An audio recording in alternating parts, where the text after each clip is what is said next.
Hey guys, welcome back. Let's read part 2, the Sainai of Bismillah Khan from the chapter The Sound of Music. So before we start, let's come to the synopsis. Think of the Sainai and the first thing you will probably imagine is a wedding or a similar occasion or function. Yes, Sainai is such a musical instrument which is played in a wedding or in on different occasions or functions. Then the next would probably be Ustad Bismillah Khan, the Sainai maestro, playing this instrument. Maestro means someone who has mastery or we can say is very well experienced in a particular field. Here Ustad Bismillah Khan is very famous in the field of Sainai and that's why he is known as Sainai maestro. Let's start paragraph 1. Emperor Aurangzeb banned the playing of a musical instrument called pungi in the royal residence for it had a shrill, unpleasant sound. Shrill means very rough sound which is unpleasant to hear. So it was Emperor Aurangzeb who had banned the playing of pungi in his court, means royal residence. It's because pungi used to produce a very shrill, unpleasant sound. Pungi became the generic name for reeded noisemakers. Generic name means a name given to a class or group as a whole. Means Pungi is included in such a class among the we can say that reeded noisemakers means wind instruments which produce shrill, unpleasant noise. And Pungi is one of such instruments, like the flute, the clarinet, etc. Few had thought that it would one day be revived, but few people believed, or we can say few musicians, they believed that one day the pungi would definitely be revived. Means the shrill music that it used to produce will definitely be converted into a melodious one. A barber of a family of professional musicians who had access to the royal palace decided to improve the tonal quality of the pongi. So, who took the lead? It was a barber of a family of professional musicians, though he belonged to what is that we can say the caste of barber, but also belonged to a professional musical family. And he was the one who decided to increase the quality sound of the pongi. He chose a pipe with a natural hollow stem, and that was longer and broader than the pungi, and made 7 holes on the body of the pipe. You can see the picture here. I am just scrolling it here. You can see the one is that of the pungi, and the other one is that of Sainai. It's a hollow stem. It's a very hollow something which we can say that light, not heavy, light, having some holes in it. 7 holes in it. So what it did, he chose a pipe with a natural hollow stem that was longer and broader than the pungi. So it was longer and broader than pungi, and he made 7 holes on the body of this pipe. When he played it, closing and opening some of these holes, soft and melodious sounds were produced. So he played it in the king's court, and he played it by opening and closing the holes, and it produced a very melodious sound. He played the instrument before royalty, means before the king, and everyone was impressed. The instrument, so different from the pungi, had to be given a new name. Definitely, because this instrument was different from that of pungi, so it had to be given a new name.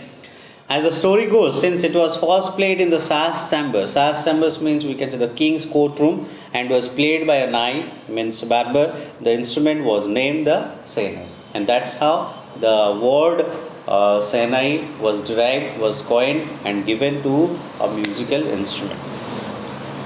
Actually, it was first played by nai, means barber, at Shah's chambers, means Shah's court, and this is how the name was given to that musical instrument called Senai. You can see the picture.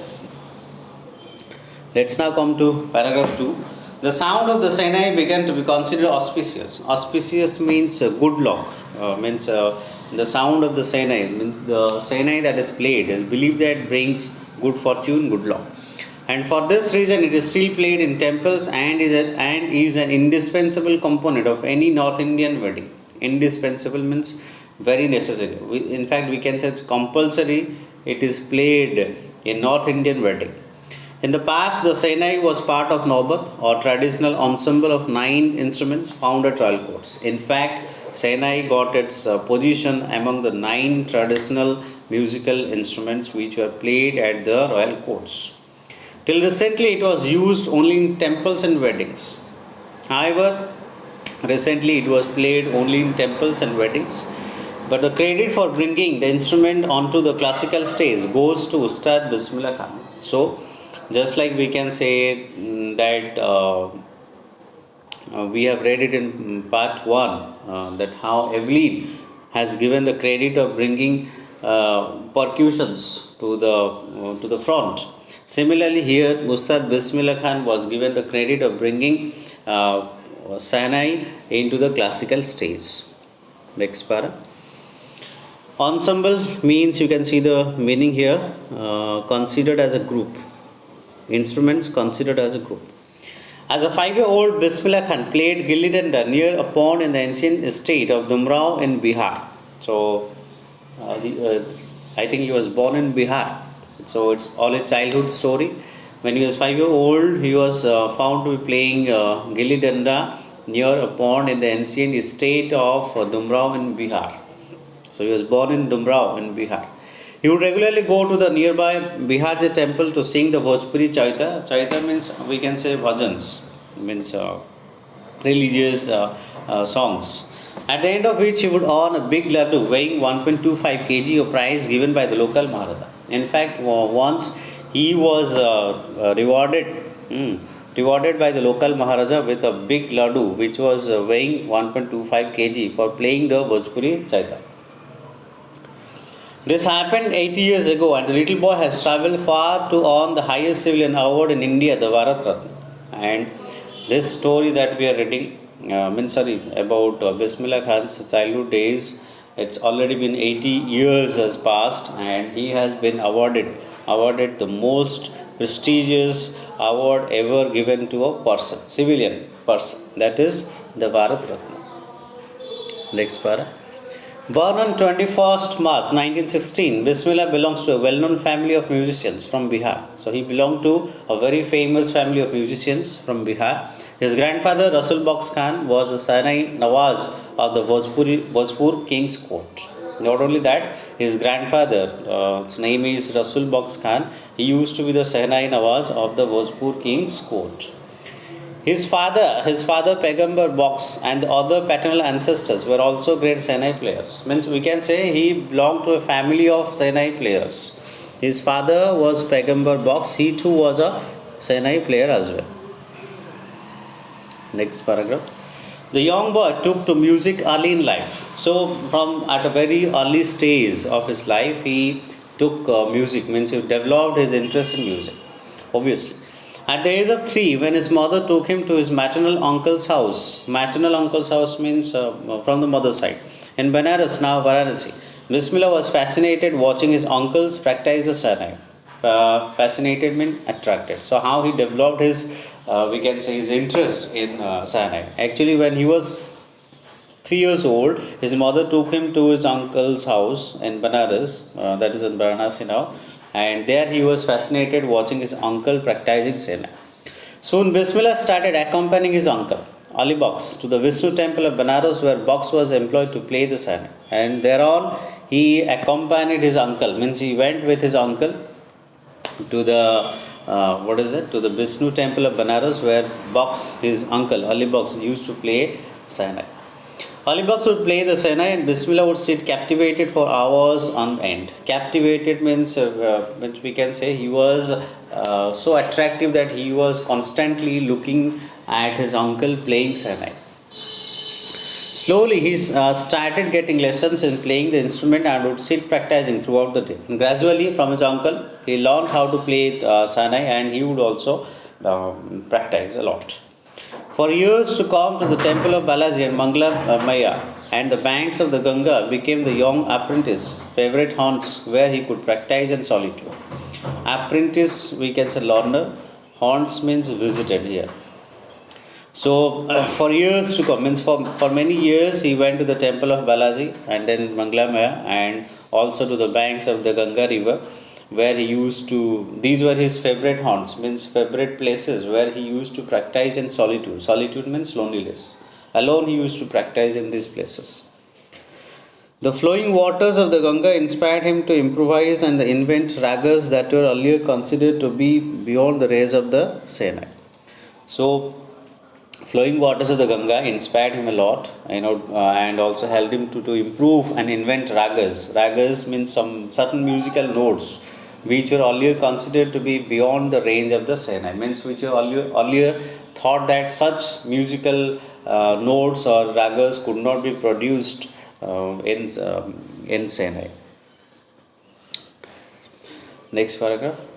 At the age of 14, Bismillah accompanied his uncle to the Allahabad Music Conference, and at the end of his recital means musical playing, Ustad Fayaz Khan patted the young boy's back and said, "Work hard and you shall make it." So at the age of 14, he accompanied his uncle Ali Baks to the Allahabad Musical Conference, and there at the end of his performance or recital, we can say, Ustad Fayaz Khan patted him, means he was impressed and advised him to work hard and he will definitely achieve success.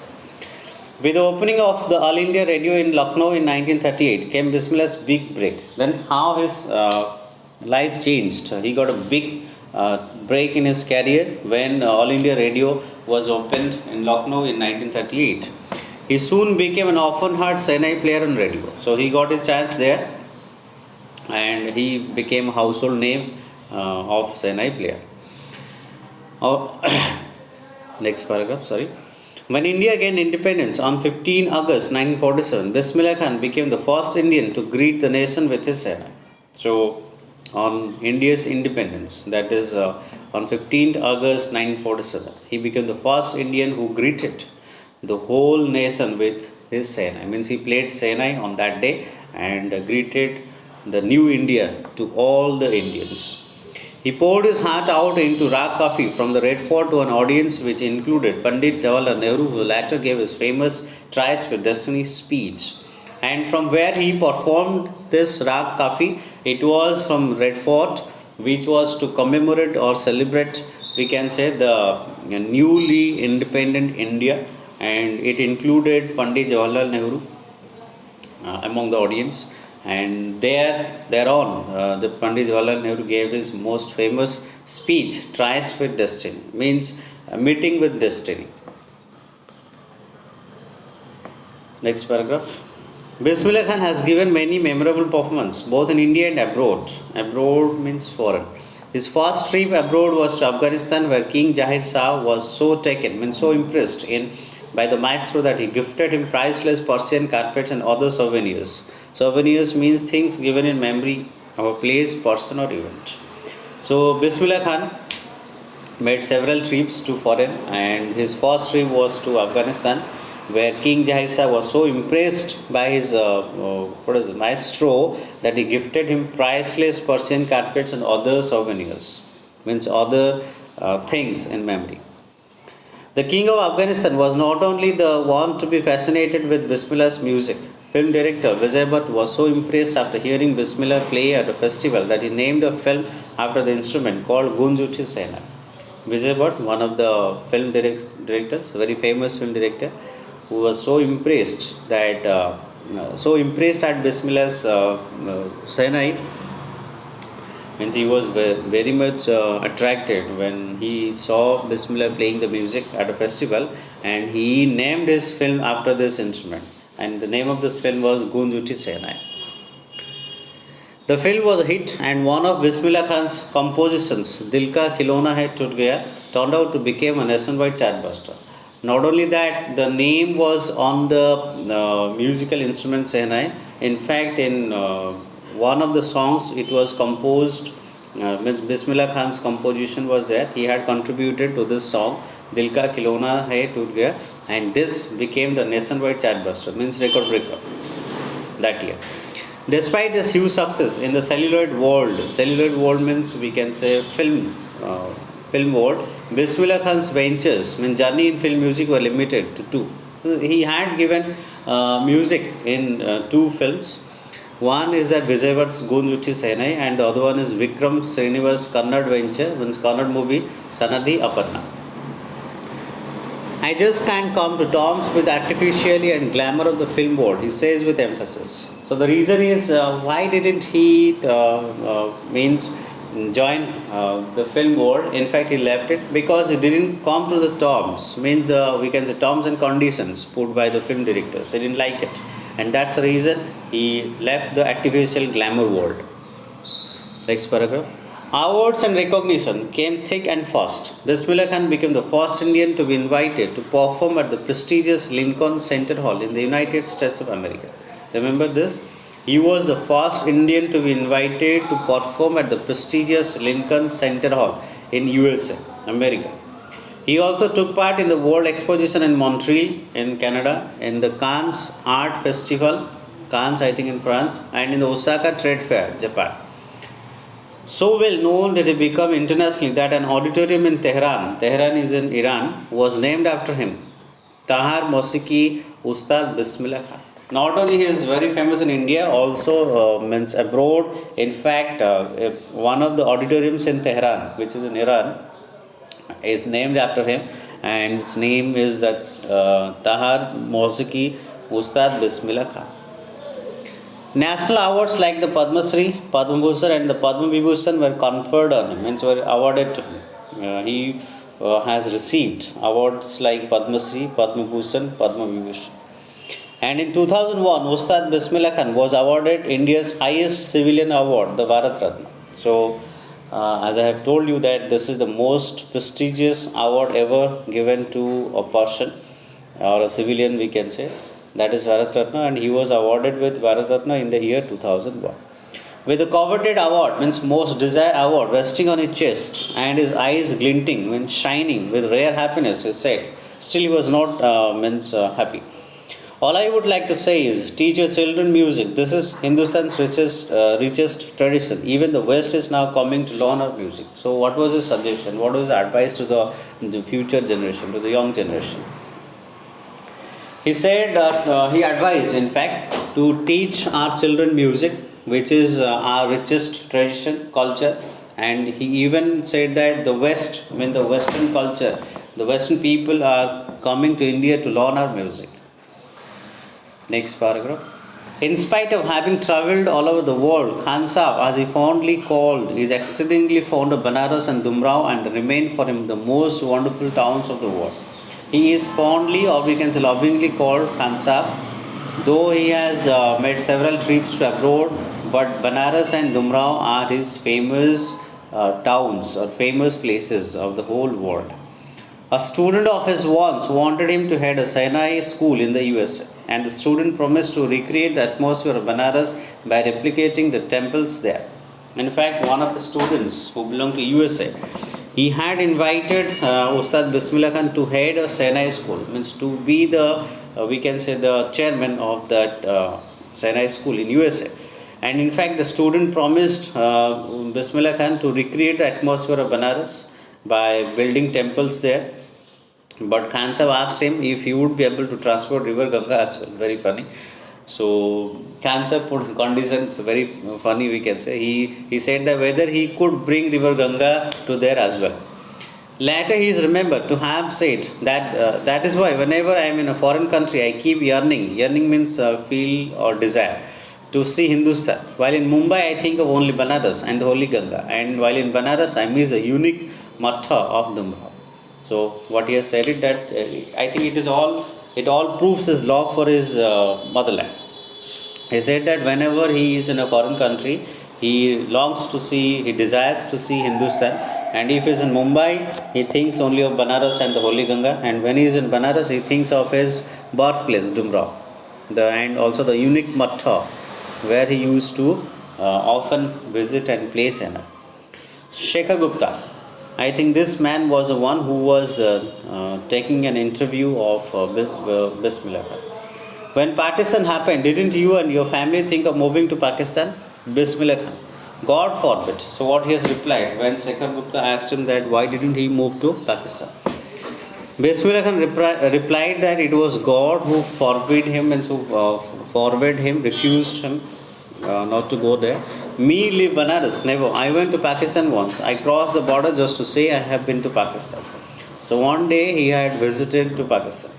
I was there for about an hour. I said namaskar to the Pakistanis and salam alaikum to the Indians. I had a good laugh. What does it show? It shows that he believes in peace, harmony, and unity. Even when he went to Pakistan, he said namaskar to Pakistanis to greet in India, and when he comes to and there in Indians who are in fact we can say some of those who were Indians in Pakistan, he is greeted them salam alaikum. So this is how his philosophy is as well. Now, the last paragraph. Ustad Bismillah Khan's life is a perfect example of the rich cultural heritage of India, one that effortlessly accepts that a devout Muslim like him can very naturally play the Senai every morning at the Kashi Vishwanath temple. So, we can say what he has inspired his life. His life is really a very perfect example of the rich cultural heritage. He is the one who has maintained the dignity of the culture, the tradition of our country, and effortlessly accepts that a devout Muslim like him can naturally play the Senai even at Kashi Vishwanath temple. Though he is a Muslim, he has no such regret to play music at the Kashi Vishwanath temple. In fact, he loves to play music there. Devout means believing strongly in a religion. Means he believes strongly in Muslim, but he has no such, we can say that, regret, no such distaste, no such discrimination while playing music at Kashi Vishwanath temple. Ustad Bismillah Khan passed away on 21st August 2006 at the age of 90 after a prolonged illness. Prolonged means long illness. So on 21st August 2006 at the age of 90 he died. He was given a state funeral, and the government of India declared one day of national mourning, declared holiday in order to mourn, means feel sad over his death. So that's it. That's all. I hope you like my explanation. You can give your own feedbacks and suggestions.